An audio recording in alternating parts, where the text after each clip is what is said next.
Hi, everybody. It is Drew White with another episode of This Week in LaPorte County.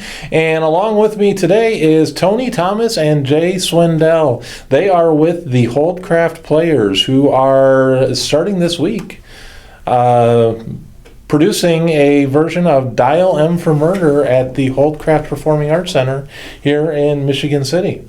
Yes, the old Elston High School. Yeah. And we are using a new space at the theater. Instead of the large theater or even on stage where we've done most of our plays, we're going to use the old band room, which is perfectly set up for acoustics as well as, I'd say, 3/4 seating, and you have a good shot at the stage for every angle. It's a wonderful, wonderful performing space.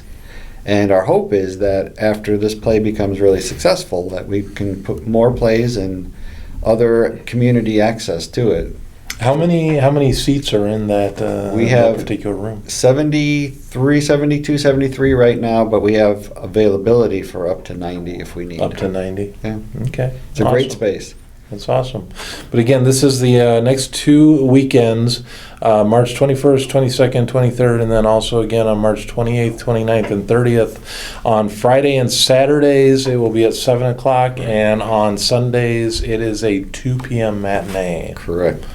And it's the classic thriller, a little mystery involved in it, and luckily we got an incredibly talented cast that really make Jill's and my vision come to life.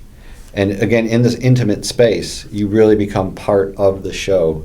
And the actors are so natural at it that you really become in the show.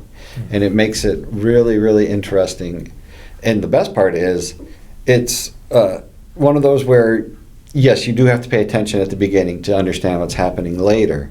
But it's a thrill a minute, so you're always on edge with what's happening. Mm-hmm. But it's a great production, and like I said, we were very lucky to get some great actors from around the Northwest Indiana. This isn't.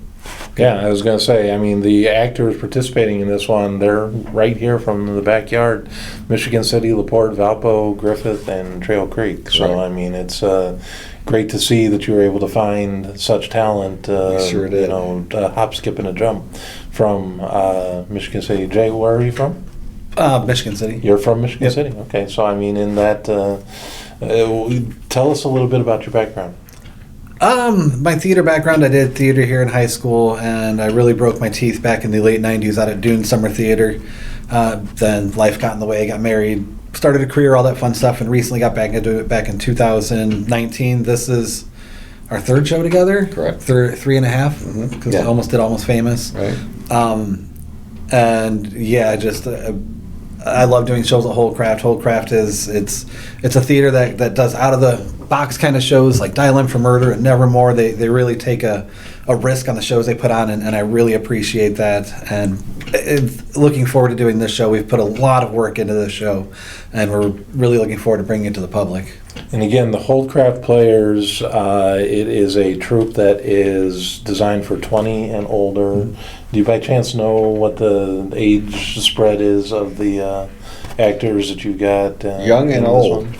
Young and old? Yes. Yeah. We're probably middle 20s all the way to middle 50s. Middle 50s. Yeah. I'm being nice to a couple of them. But the Holdcraft Players is actually I guess we would call it a subsidiary of the Young People's Correct. Theater, which has been operating in Michigan City now for over 20 years. 2004, Young People's Theater Company, and obviously the younger types are still producing plays as well. Correct. So we have a great summer production coming soon, and they're always looking for new actors. That's the great thing about the community theater, is that we're truly accessible for anybody, mm-hmm. whether you're really young or you're ready to retire and you want to just do some community theater work.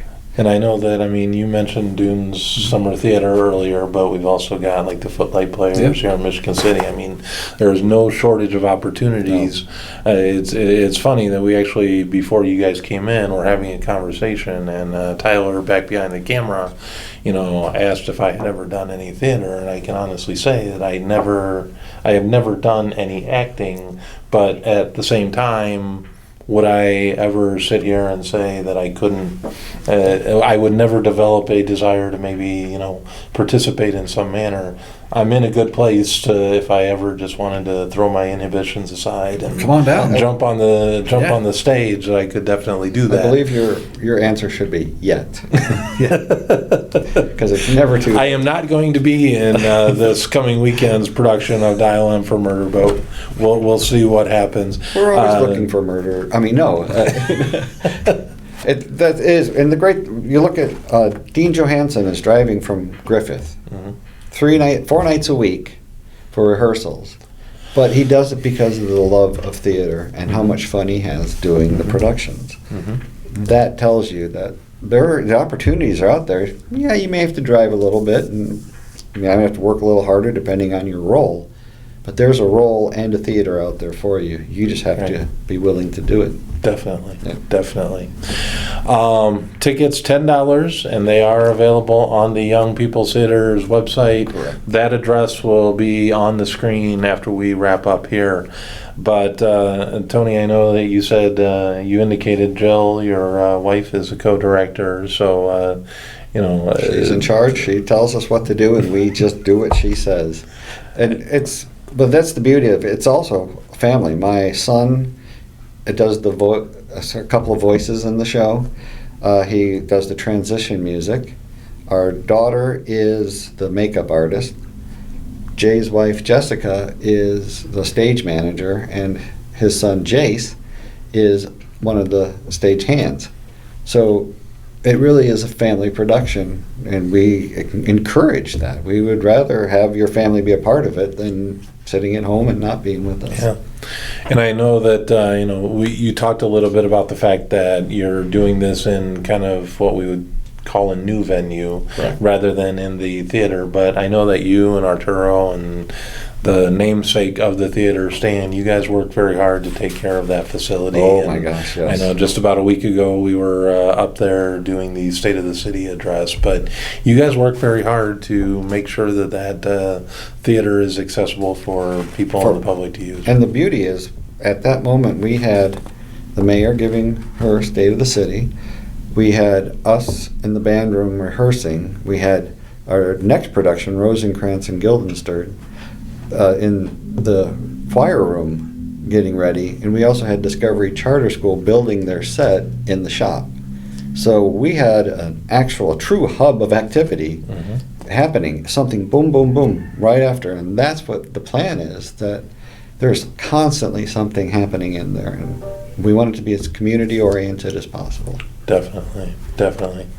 Jay, anything in particular about this production that you're looking forward to or hoping it goes off without a hitch? Oh, there's so much that I'm looking forward to with this production. The cast has put literal blood, sweat, and tears into this production, and we've had our scripts for 3 months. The work that's gone into this show is, and I'm not knocking any other show that I've done, but this show, the cast has been 110% dedicated, and it's just been all systems go all the time.